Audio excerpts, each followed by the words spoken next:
Sir वो मैंने पहले मतलब जैसे मिडिल क्लास में रहते हैं कि जॉब चाहिए कोई भी जॉब मिल जाए, उस हिसाब से मैंने तैयारी की। पहले तो मैंने एसएससी दी, मतलब एसएससी सीएसएल वगैरह नहीं दिए। फिर बाद में हमें लगा कि देना चाहिए क्योंकि मैथ और जीएस और रीजनिंग तो सारी मेरी कंप्लीट ही थी, बस थोड़ा सा हमें इंग्लिश पढ़ने की थी। तो कितना बढ़िया लाइन बोली कि मैथ रीजनिंग और जीके पढ़ ली इन्होंने, रेलवे पार। मैथ रीजनिंग जीके में जब इनको हिंदी आती थी तो पेट पार और लेखपाल पार। अब इन्होंने कहा कि हमने इंग्लिश थोड़ी सी पढ़ ली तो हमारा सीजीएल हो गया। ये एनटीपीसी लेवल 3 का एक प्रकार से आया था इनका नाम, ठीक है। और ये लोगो तो आप पहचानते ही होंगे कि इंडियन रेलवे का है। दूसरी बात बच्चे यहां पर आप देख रहे होंगे ये है हाई कोर्ट का। आप इसमें ग्रुप सी रिजल्ट में जाके देख लेना, junior assistant Allahabad high court, roll number डालिएगा, इनका नाम आ जाएगा। इसके बाद बच्चे इनका है एसएससी सीजीएल 2022 सलोनी तिवारी, ठीक है। मतलब एक प्रकार से घर में एक दिन लड्डू खत्म नहीं हो रहे थे, दूसरे दिन फिर आ जा रहे थे, इतने ताबड़तोड़ इन्होंने सिलेक्शन दे दिए। उसके बाद बच्चे लेखपाल का, लेखपाल क्वालिफाइड फॉर नेक्स्ट स्टेज। तो साथियों आप सब कम्युनिटी की पोस्ट पर बहुत अच्छे से पढ़े थे कि फिनिक्स एकेडमी की छात्रा सलोनी तिवारी बहुत ही कम उम्र में वो कारनामा कर दिया है जो बच्चे आज के समय पर लोग सोच रहे हैं। और कारनामा ऐसा है कि बच्चे वास्तव में मेहनत वो दिख रही है। बताने से कोई कुछ नहीं होता, लेकिन जो मेहनत उन्होंने करके दिखाई है, समाज को दिखाई है, परिवार को दिखाई है, दोस्तों को दिखाई है, एक प्रकार से उनका एक अलग ही नाम हो गया। और ये नाम बहुत मेहनत के बाद मिला है। इसीलिए एक बहुत ही प्यारा सा मोटिवेशन कोर्स लगाया हमने। कुछ मिल जाना किस्मत से भी होता है, पर कुछ हासिल तो कोशिशों से ही होता है। मतलब अगर कुछ मिल जाए तो किस्मत से मिल जाएगा, लेकिन कुछ अगर आपको हासिल होना है तो उसके लिए आपको लाख कोशिशें करनी पड़ेंगी। और ये पूरा श्रेय जाता है सलोनी तिवारी बेटा को। मतलब इन्होंने वो कारनामा किया जिसके लिए एक प्रकार से गर्व से कह सकते हैं कि भाई साहब हाँ, ऐसे भी बच्चे हैं जो इतनी मेहनत से पढ़ाई कर रहे हैं, पूरे दिन रात एक कर दे इन्होंने, लेकिन अब वो चैन की नींद ले रहे हैं जिसको पाने के बाद इनको फील हो रहा है। तो साथियों इनके बारे में मैं परिचय करा देता हूं। नाम सलोनी तिवारी बहुत चर्चा में रहा क्योंकि सबसे पहले आपने देखा यूपी SSC पेट में 99.99% लाकर इतिहास रचा था, जो टॉप 100 रैंक में थी। और आज मैं आपको परिचय कराने वाला हूं क्योंकि इनको पेट पास करने के बाद अभी पेट देने का मौका ही नहीं मिला, उसके पहले इन्होंने सफलता की, अपनी कहानी लिख दी। और सबसे बड़ी सफलता कहानी लिखी जो अपने एक साथ ये 4 एग्जाम फतेह किए एक साथ। लोग यहां एक सोच रहे हैं कि एक नौकरी मुझे मिल जाए, और ये अपने साथ 4 एग्जाम को एक साथ लेकर चल रही है। मतलब अब इनको चूज करना है कि कहां पर मुझे जॉब करनी है, और ये सिर्फ और सिर्फ इनकी रात दिन एक मेहनत की है।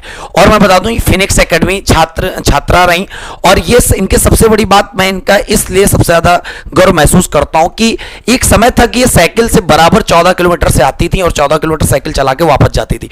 मतलब 28 किलोमीटर की यात्रा करने के बाद घर में जाकर पढ़ाई करना, कोचिंग आकर पढ़ाई करना। बीच में इन्होंने 2 साल का कोविड वाला भी टाइम देखा। और इनकी एज मात्रा भी इन्हीं से पूछेंगे, सब कुछ सारी जानकारी इनके पूछेंगे, इन्होंने कैसे पढ़ाई की, कितने घंटे पढ़ते थे। जो बात सत्य होगा बिल्कुल सत्य बताएंगे। यहां पर यह नहीं है कि बच्चे पढ़ते 4 घंटे थे बता दिया 8 घंटे, पढ़ रहे हैं 5 घंटे बता दिए 16 घंटे। 16 घंटे तो भाई साहब वही पढ़ रहा होगा जो गधा होगा, ठीक है। तो मतलब सोएगा, कुछ तो काम करेगा। अब सबसे पहले 4 एग्जाम इनके मैं काउंट करा देता हूं। सबसे पहले इनका जो रिजल्ट आया है एनटीपीसी लेवल 3, सब लोग जानते हो रेलवे से संबंधित एग्जाम होता है। लेवल 3 जब इन्होंने फॉर्म भरा था तब इनके पास ग्रेजुएशन नहीं था, तो इसीलिए 12th लेवल भाई साहब पे इन्होंने क्लियर कर लिया। उसके बाद Allahabad high court junior assistant का फॉर्म, एक ही बार में सारे एग्जाम क्लियर है इनके। जिस दिन ये 2 रिजल्ट आए और जिस दिन हमने आपको पोस्ट दी थी कम्युनिटी पे और इनको ऑफलाइन क्लास में सम्मानित किया गया था, उसी दिन शाम को इनका लेखपाल का रिजल्ट आ जाता है, जो डॉक्यूमेंट वेरिफिकेशन के लिए बाकी इनका पक्का है। उसके बाद बच्चे एसएससी सीजीएल, मतलब उसके 2 दिन बाद जिसकी उम्मीद थी एसएससी सीजीएल 2022 में भी इन्होंने अपना नाम लाकर सबको भाई साहब हिला दिया। कि मतलब कि मेहनत इतने अच्छे से की जाती है कि एक ही इंसान अलग अलग क्षेत्र में जाके अपना झंडा गाड़ सकता है। एक कहां रेलवे है, कहां पे इलाहाबाद हाई कोर्ट है, और कहां लेखपाल यूपी SSC और कहां पर एसएससी है। यहां तो लोग बस इतना ही प्लान बना रहे हैं रोज सुबह शाम कि हम एसएससी करें कि यूपी SSC करें कि रेलवे करें, लेकिन सब भाई साहब इनका पूरा एक प्रकार से बेस्ट एग्जाम्पल है कि तैयारी बेस्ट तरीके से फाउंडेशन की होती है। अगर आप सब्जेक्ट पे कमांड किए तो बाकी सब चीजें निकल जाएंगी। अब इसके पहले इनसे बातचीत करेंगे। पहली बात तो इनको बधाई हो बहुत सारा, और ये इनके बच्चे एक प्रकार से कहते नहीं बच्चे कि ऐसे ही मैं बता रहा हूं, ऐसे नहीं बता रहा हूं। आप सब यहां पे रोल नंबर इनका है, ये एनटीपीसी लेवल 3 का एक प्रकार से आया था इनका नाम, ठीक है। और ये लोगो तो आप पहचानते ही होंगे कि इंडियन रेलवे का है। दूसरी बात बच्चे यहां पर आप देख रहे होंगे ये है हाई कोर्ट का, आप इसमें ग्रुप सी रिजल्ट में जाके देख लेना, junior assistant Allahabad high court, roll number डालिएगा, इनका नाम आ जाएगा। इसके बाद बच्चे इनका है एसएससी सीजीएल 2022 सलून तिवारी, ठीक है। मतलब एक प्रकार से घर में एक दिन लड्डू खत्म नहीं हो रहे थे, दूसरे दिन फिर आ जा रहे थे, इतनी ताबड़तोड़ इन्होंने सिलेक्शन दे दिए। उसके बाद बच्चे लेखपाल का, लेखपाल क्वालिफाइड फॉर नेक्स्ट स्टेज। तो इस प्रकार इन्होंने 4 एग्जाम एक झटके में निकाले और ये मान लीजिएगा अभी इनका कारवां रुका नहीं है। तो बेटा बहुत बहुत बधाई आपको। और सबसे बड़ी बात है कि आपने जो मेहनत की है, 14 किलोमीटर साइकिल चला के आना, 14 किलोमीटर साइकिल चला के जाना, मैं तो उसका एक प्रकार से कह सकते हो फैन हो गया कि मतलब 28 किलोमीटर यात्रा करने के बाद आप इतनी मेहनत से, इतनी शिद्दत के साथ फिर घर में पढ़ते थे। सर मेन बात आप लोगों की मेहनत है, आप लोगों ने हमें पढ़ाया अच्छे से सारा, मतलब फाउंडेशन तो पूरा, बेस तो एकदम क्लियर करवाया। ये तो इनका बड़प्पन है जो इतना अपना मेहनत का श्रेय जो हमें दे रही है, ठीक है। ये इनका केवल बड़प्पन है, बस ये मान लीजिएगा। हमने पहले सबको मैं ऑलरेडी बताता रहता हूं, 100% में 1% टीचर, 99% स्टूडेंट। अगर स्टूडेंट 99% नहीं काम करेगा, टीचर कुछ नहीं कर सकता है, चाहे सुबह शाम तक लगा रहे, ठीक है। वो अपना कमाएगा, खाएगा, बस। बाकी मैं अगर उस टीचर का नाम चमकाएगा कोई, तो स्टूडेंट है जो 99% मेहनत कर रहा है, 2 घंटे के बाद जो 22 घंटे घर में बीत रहे हैं, उनको उन पर जो चमक लगा रहा है वो बच्चे स्टूडेंट लगा रहा है। तो आपको बहुत बहुत बधाई। और ये आपका बहुत बड़ा, ये समझो बहुत ही गौरवान्वित करने वाला पल है कि आपने, जहां पे लोग सोच रहे हैं कि एक एग्जाम निकल जाए, 2 निकल जाए, आपने 4 एग्जाम निकाल दिए। मतलब घर में कैसा माहौल है, माता पिता कैसे खुश हैं? घर में तो मम्मी पापा भी सपोर्ट करते हैं, हाँ। और भैया दीदी भी, सब लोग सपोर्ट करते हैं। बिल्कुल, देखो इनका पहली बात तो सपोर्ट है और बहुत बढ़िया ग्राउंड है। जितना हमें घर में सपोर्ट मिला उतना कोचिंग में सर लोगों ने किया। बहुत बढ़िया गाइडेंस, मतलब पढ़ाने के साथ गाइडेंस देने की बात होती ये है। गाइडेंस के पेपर नहीं निकलते। ये उन्नाव के मेन सिटी से नहीं है, उन्नाव से 14 किलोमीटर दूर, मतलब एक गांव से निवास करती, वहां से आती थी, अब उन्नाव में रहने लगी, ठीक है। तो अब इनसे हम जानना चाहते, जो आप लोगों का सबसे फेवरेट प्रश्न होता है कि आपने एक साथ बैलेंस कैसे बनाया कि एसएससी की तरफ आपने इंग्लिश पढ़ ली और यूपी ट्रिपल एससी की तरफ आपने हिंदी पढ़ ली। सर वो मैंने पहले, मतलब जैसे मिडिल क्लास में रहते हैं कि जॉब चाहिए, कोई भी जॉब मिल जाए, उस हिसाब से मैंने तैयारी की। पहले तो मैंने एसएससी दी, मतलब एसएससी सीएचएल वगैरह नहीं दिए, फिर बाद में हमें लगा कि देना चाहिए, क्योंकि मैथ और जीएस और रीजनिंग तो सारी मेरी कंप्लीट ही थी, बस थोड़ा सा हमें इंग्लिश पढ़ने की, इंग्लिश पढ़नी थी। तो कितना बढ़िया लाइन बोली कि मैथ, रीजनिंग और जीके पढ़ ली इन्होंने, रेलवे पार। मैथ, रीजनिंग, जीके में जब इनको हिंदी आती थी तो पेट पार और लेखपाल पार। अब इन्होंने कहा कि हमने इंग्लिश थोड़ी सी पढ़ ली तो हमारा सीजीएल हो गया। मतलब एक प्रकार से बेस, अब वो 3 कोर सब्जेक्ट चले गए और इधर 2 सब्जेक्टिव लग गए। तो बेटा आप ये बताइए, इन लोगों को, क्या आप उन पढ़ाकू लड़कों में थे जो 10-10, 12-12 घंटे पढ़ते थे? एकदम नहीं सर।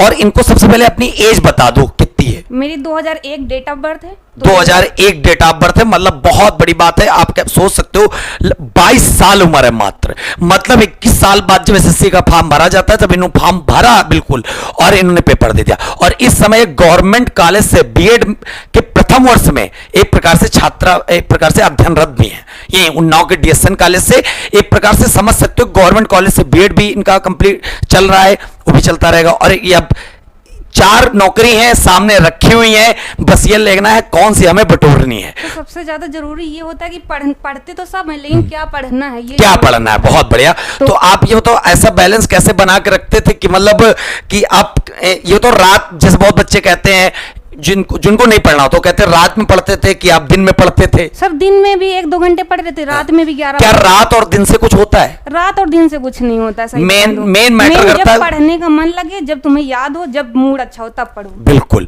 जब आपको पढ़ने मन लगे, मूड अच्छा हो तब पढ़ो। अगर आप प्रेशर लेके पढ़ोगे कभी कुछ नहीं होना। और बिल्कुल नॉर्मल तरीके से तैयारी की है, कोई ना बड़े संसाधन थे ना बड़े एक प्रकार से कोई कोचिंग थी। उन्नाव की जानते हो भाई साहब, सबसे छोटी कोचिंग मैं मानता हूं अपने आप को। तो एक प्रकार से मैं कह सकता हूं कोचिंग तो बस इनका एक सहारा था, गाइडेंस का जरिया था। पूरी मेहनत इन्होंने बटोर के रख दी।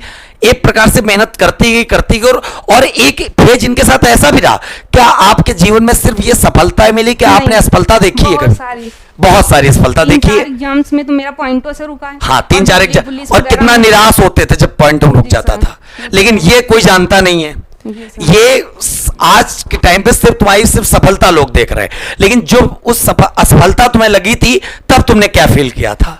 क्या तुम छोड़ देना चाहते थे? नहीं, गिव अप तो नहीं करना चाहते थे, क्योंकि आधी तैयारी हो गई, अब आधे में से छोड़ना बहुत ज्यादा दिक्कत करेगा। बिल्कुल, मतलब आधी रास्ता चल के आए हो, आगे जाने के बजाय पीछे नहीं आई, पूरे वो आगे कवर कर। नहीं, थोड़ा सा और मेहनत करो, अपना आगे पहुंचो, अपना लक्ष्य हासिल करो। बहुत बढ़िया। बीच में छोड़ने का कोई वो नहीं रहता। तो वही चीज है, मतलब रिकॉर्ड तोड़ दिया। एक साथ एक बच्ची ने 4 एग्जाम को फतेह करके नाम रोशन कर दिया, माँ बाप का, परिवार का, अध्यापक का, समाज में एक परचम लहरा दिया। और इनका कारवा अभी रुकना नहीं है। 22 साल की उम्र है मात्र, ठीक है। और सारे नौकरी जो है ना सब सिविलियन है, कोई ये नहीं कि कम एज वाली को जो एक प्रकार से सेना में चली गई, एयरफोर्स, नेवी, आर्मी, सारी की सारी एक प्रकार से इनके सिविलियन नौकरियां हैं। और बहुत अच्छे से बस इस उम्र में आके लोग सोचते हैं कि नौकरी मिल जाए। अब बच्चे आपसे पूछना चाहते हैं, अब आप अगला एग्जाम कौन सा देना?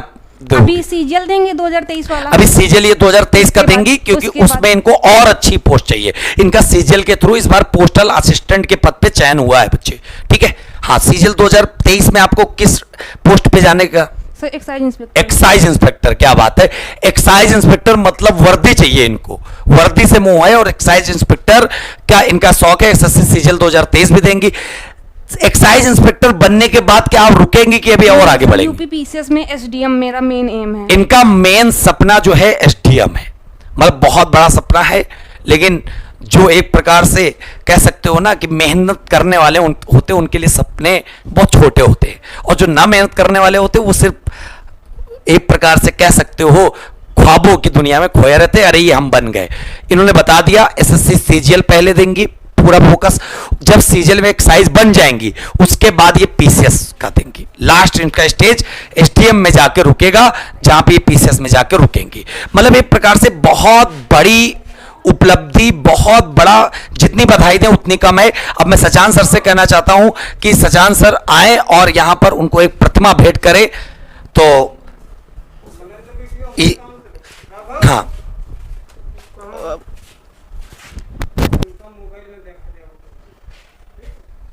मैं चाहता हूं सचान सर इस प्रतिमा को दें। सरस्वती माता की प्रतिमा है, और माता सरस्वती से कामना यही है कि आप नई ऊंचाइयों को छुए और इसी तरह आप मेहनत करती रहें। और बच्चे, सब बच्चों को ये बताइए कि बच्चे फाउंडेशन अपना किस प्रकार करें, किसी प्रकार को तैयारी करके करें कि आज के दौर में जितने एग्जाम है, जैसे हम मिडिल क्लास लोगों के लिए होता नहीं है कि एक नौकरी मिल जाए। तो एक नौकरी पहले क्या होता, जिनके पास मान लो पैसे होते तो बता देते पीसीएस पढ़ो, आईएएस पढ़ो। लेकिन हम लोग मिडिल क्लास वाले होते, बहुत गरीब परिवार के होते, तो क्या हम एक कोई टारगेट करके कर पाते? नहीं कर पाते। सर, टारगेट करके तो नहीं कर पाएंगे, क्योंकि मिडिल क्लास में ये होता है, तुम्हें ये पूछेंगे घर वाले कि कौन सी जॉब पहले मिली, बस ये जॉब पूछते हैं। तो इस वजह से आप पढ़िए आराम से। तो उसको निकालने के लिए इन्हें क्या करना चाहिए? मतलब सब्जेक्ट पे जाना चाहिए कि उस जॉब पे जाना चाहिए? तो सब्जेक्ट पे, हमारे माने तो सब्जेक्ट पे जाएं, क्योंकि अगर मैथ और रीजनिंग, जीएस, इंग्लिश आपने एक बार कंप्लीट कर ली तो कोई चेंज होने वाला तो है नहीं, केवल करंट अफेयर्स के। तो एक बार अपना पूरा बेस बनाएं, पूरा अपना कंप्लीट करें, फिर उसके बाद अपनी टेस्ट सीरीज ज्वाइन करें, उसी से नंबर। और क्या इनको नोट्स बनाने चाहिए? नोट्स तो बहुत जरूरी हैं। एग्जाम टाइम में जब 10-15 दिन बचते हैं उसके लिए नोट्स जरूरी होते हैं कि रिवीजन कैसे करें। बिल्कुल, और नोट्स अगर खुद के हों